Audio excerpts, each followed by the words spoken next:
Hey everyone, today I'm going to show you how to file IRS Form 1116, also known as the Foreign Tax Credit. So this form is helpful if you paid taxes to another country.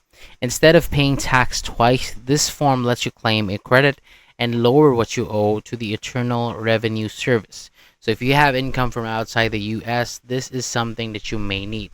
So let's go to it step by step. So first, at the top of the form, enter your name and identifying number. Then choose the type of income that you're reporting.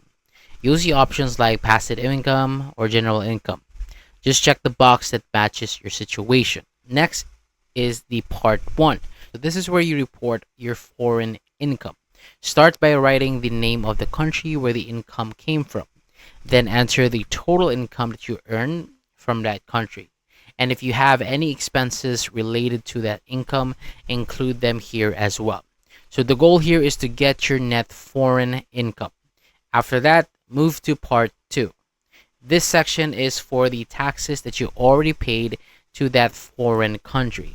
You can choose if the taxes were paid or accrued. Then enter the amount either in foreign currency or US dollars, depending on what you have. Add everything up to get your total foreign taxes. Now go to part 3. This is where the form calculates how much credit you can actually claim.